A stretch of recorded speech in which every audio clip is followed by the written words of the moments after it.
So Scott McIntyre, man, you're almost like the grandfather of crowdfunding already. I do accept that. You've been at it for years, and it's a business that's only been around in months, it seems. But I mean, I think I enjoy your excitement about the future of this thing. I mean, it really looks like it's going to change entrepreneuring, put it on its, turn the world upside down, and create so many opportunities for people, that we never could imagine before. Yeah. So, what gets you Promise. excited like me about this? Huh? I am as excited as you. Maybe not as dynamic as you physically, but I love your enthusiasm. And I think I've watched what you've done for many, many years, and I've always appreciated what you're giving. And I think that that same spirit is what drives crowdfunding. And the presentations that I give, oftentimes I lead in with the fact that I believe that crowdfunding is capable of restoration of the American dream. It's what we've lost. I mean, you remember when we were kids, it was just, hey, if you had a job, you show up, and if you show up, eventually your house is going to be paid off, and if you've saved enough to put your kids into school, then you can go to your grave a happy man. And that was simple. Our expectations have changed, and I think that unfortunately, maybe they changed a little bit too fast. And this little setback that we had in the recession is a wake up call.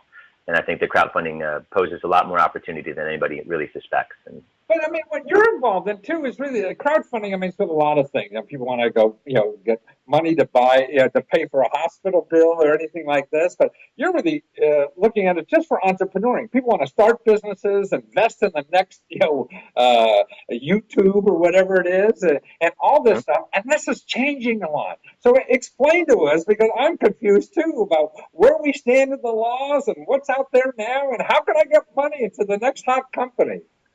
yeah, well, segueing right into your space about government assistance and helping start businesses, we still see that now. And in particular, where I'm at the University of Toledo, we have a public-private partnership that allows private equity and local organizations and state funds to all participate and commingle in the helping create new jobs and new businesses. So as far as the crowdfunding space, though, it started out in one fashion, and that's the donation and charity space, the rewards where hey, I need some money to help get me off the ground, and I'll give you what I can. And that's fine. And a lot of people love that, and they feel that it reflects the fact that maybe once I had an idea, and I wish I would have had that kind of support. So I think it plays into a lot of inner psyche as well as it does into the community aspect of it. But now kids are, I like to say, kids are their thumbs are so strong because they grow up texting, and so we want to put that strength to use. And the kids grow up now just assuming that communicating in this fashion is normal. So why not tap what the reality is? And that's really what the social part of crowdfunding does, is it opens up opportunity to anybody willing to talk about it. And now the resources are starting to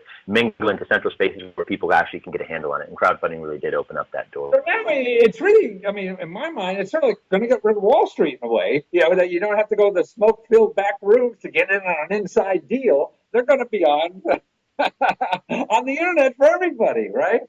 Well, yeah, that was a big promise of it, actually, was to allow people that didn't technically have the experience or the network or the background or the wealth to participate in what you see is the rapid appreciation of a startup pre-IPO. Unfortunately, those deals are reserved for people with $30,000 a piece. That type of a number just isn't attainable to most people anymore, and that's just the way it is. So opening it up to the fact where instead of just having a couple of hundred people putting in $30,000 to form a big business, now we can have tens of thousands of people putting in $20 or $30 to reach that same effect.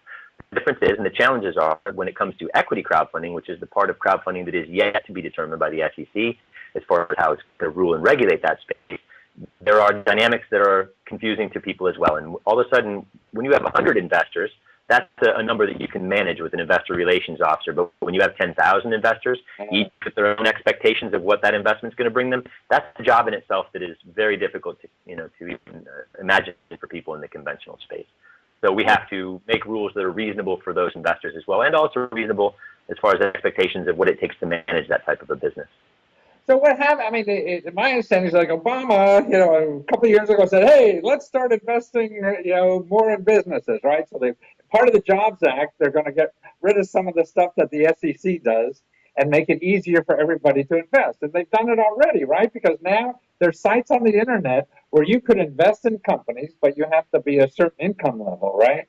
And Right. and and people could, but still, no matter what income level, you could put your business idea on these sites and the companies and get fat cats to invest in your company, correct? That's correct. Yeah. Yeah, and the actual rules and regulations that go towards the equity, meaning you get to own a share in that company, are different than the rules and regulations surrounding, hey, I'm just donating money to this entrepreneur, or hey, I'm giving money to this entrepreneur in hopes that he's going to send me his first product when it's manufactured. Right. That's what we call pre-sale, and they're being referred to now as presumers, which is an interesting designation of it. Oh, that's pretty good. Yeah. It is. Yeah. I mean, hey, I want to be the first on the block with that particular thing. In the case of the Pebble Watch, which everyone has talked about, the first big Kickstarter success story, I actually met my first person that had that Pebble Watch, and she's one of the organizers of the Startup Weekend event that we just had here at Toledo this weekend. And she showed it to me, and it sure was cool, and she sure was the first one on the block. Right. Yeah. Well, that's it, because you tell everybody else you did it, so that spreads the word too. Yeah. So that's a genius of that. So now, so you have the typical crowdfunding like Kickstarter, but then you're talking about investment also, which is a little more complicated. You have to be a fat cat now to do that online versus just going. But as a business, you could still be a small business and looking for fat cats, to invest in your business online versus Kickstarter. But then in a few more months, it's going to be almost anybody could now be a fat cat and invest online business, right? In 2 months, we'll see what the SEC does as far as making the rulings and what we on the inside call Title III of the Jobs Act. That's the act that Obama signed into law last April of 2012. And Title III makes the opportunity to invest in a startup where that appreciation can grow very quickly, available to investors without accredited verification. They don't earn $200,000 a year. They don't have $1 million in liquid assets. So there are restrictions to that, though, too. These types of investors that aren't accredited will only be able to invest $2,000 a year or 5% of their income, whichever is more. So, in other words, so can it be up to 5% of the income? So if they're so 2%. At this point, you're accredited, then it opens up after that. Yeah, so it opens once you become accredited. So non-accredited. So you're making 50 grand. You could invest 5% of that, $2,500 or something like that a year, right? Correct. That's correct.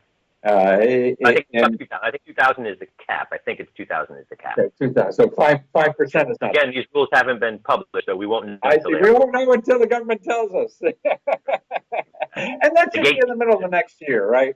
That maybe that will be working for the rest of us.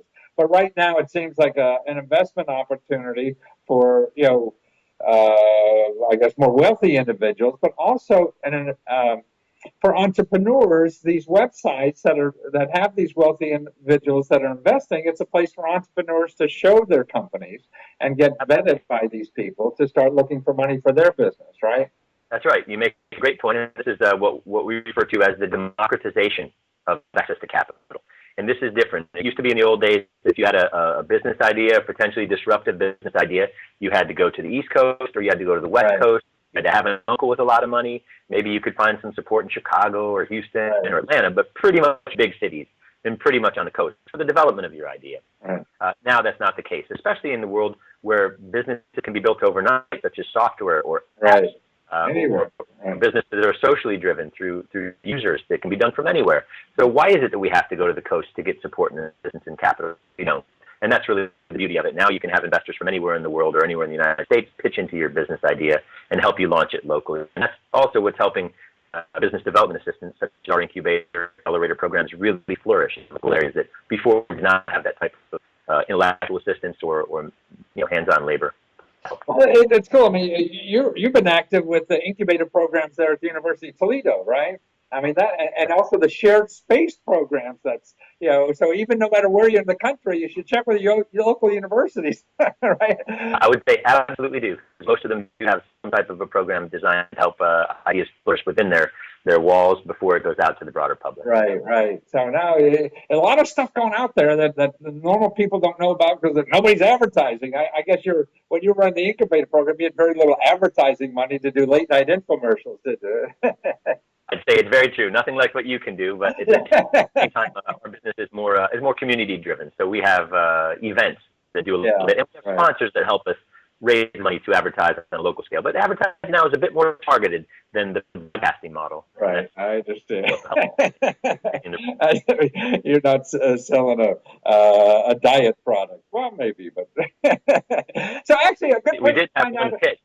Yeah. You're very active in the Crowdfunding Professional Association, and to find out some more information about this, they're good people to keep a track of, and they're cfpa.org. Is that how to find them?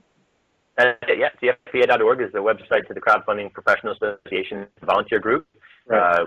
People that I now consider my friends. We're all basically putting in our time as volunteers to help get the word out about the nature of crowdfunding in general. You find And good to find resources you there. personally is through your website, which is Fabric. But it's not spelled like you think about it. It's PHABRIQ, right?